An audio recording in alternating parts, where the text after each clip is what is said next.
Hey everyone, Sweet John Cage here. Today I'm going to show you guys how to get to Archdragon Peak in Dark Souls 3. Quick note, I'm obviously using the Japanese version, that's how this is getting out so early. A quick thing to note is that this is actually a pretty lengthy two-step process. First part is that you have to defeat Osiris, the Consumed King, and he's an optional boss that is available after you defeat Dancer of the Boreal Valley. So, we're starting from his bonfire. First thing you want to do, defeat him, and then proceed past this bonfire through the big door.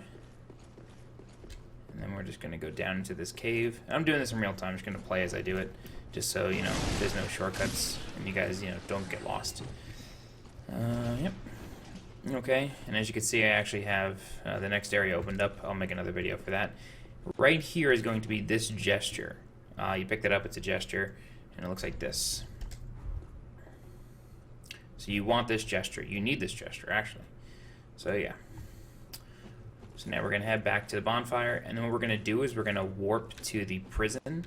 Don't really know the name of it. Obviously, it's in Japanese. Sort of just been making my own names, so I call it the prison. So we're going to warp there, and then I'll show you guys how to warp to Archdragon Peak. Okay, so go to the prison bonfire. I'll load up in a sec. Now I already have these shortcuts opened. You're gonna need the window key, I think it's called, just to drop out of the window real fast. Yeah. Oh, actually, no, you don't. I apologize. You don't need that. I figured it out before. So yeah, we're just gonna warp into the prison, and then we're gonna clear out these mobs. Again, I stack vitality. Yeah, I stack HP, so these guys never pose too... Oh, I lied as they begin destroying me. Oh no. Oh my god. I'm just gonna leave that there, because... Yeah. That was easily avoidable death. You do need to cross that bridge, though. You do need to cross it, so they gotta die. So we'll respawn here in a second. Alright, for real this time. Should probably take off all this heavy armor. I don't know why I'm wearing it. I prefer lighter builds. I've just been screwing around for a while. Alright. Those enemies are obnoxious. I really do like this area, though. It reminds me a lot of Tower of Latria. Demon Souls, which is hands down one of my favorite zones. Although I hate the swamp that goes along with it. Oh wow, I never had that before. Yeah, I've gotten a ton of their weapons, but never that.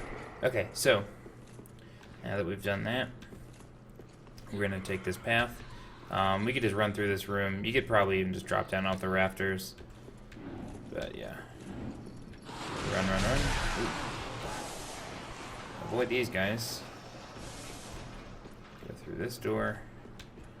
And pull up this elevator, which we have available to us. Now there is another method of doing this. If you don't have the shortcut open, you will eventually make your way to the bottom of the prison, and that's where all those HP destroying mobs are. So you want to get to this part, and I'll show you real quick what the other end looks like. It's fairly direct, just once you get down here. This is the opposite end that you're going to come out on, I believe. So, actually no, I think you come out through there with those giant rats. But yeah, so it's just the back exit of this big room. So when you come down here eventually, you'll know. So yeah, this is actually the entrance. You have a dragon meditating here, along with a few other people. So we're going to do the same. In classic Dark Souls fashion, it reminds me of Zelda 2 Adventure, not Zelda 2, Castlevania 2. Simon's Quest, where you gotta kneel at the wall and wait for a tornado. It's fairly similar. You're gonna meditate with a dragon, which is just insane. And we watch this cool cutscene. Unfortunately, not to set your expectations as low, but nothing really happens. I'm not sure if you just go to sleep, but yeah, I don't know. I don't think a dragon picks you up. Maybe a dragon does pick you up. But yeah, the first load was pretty long. This is the second time that I'm doing it, so we'll see if it's as long. But yeah, and like I said, I'll make another video to show you guys how to get into that hidden area behind where we picked up the gesture. If you're looking to do that real quick, just there's a treasure chest there with, I think it's a dragon scale in it. Just walk behind the treasure chest and attack the wall, and it gives way. I think the zone is called Abandoned Graves. Or Abandoned Graveyard. So yeah, that's it. That's how you get to Archdragon Peak. You'll get the achievement, and then this is a new zone for you to explore. I should have the boss video up soon. Hopefully I'll take a few cracks at it tonight. I literally just got here and made this video. So yeah, that's how you get to Archdragon Peak. If you have any questions, please feel free to leave them in the comments. Be sure to answer you. And if this helped you out, please be sure to share it, like, favorite, subscribe, all that. And yeah, I'm Sweet Johnny Cage. Thanks for watching, and I'll see you next time.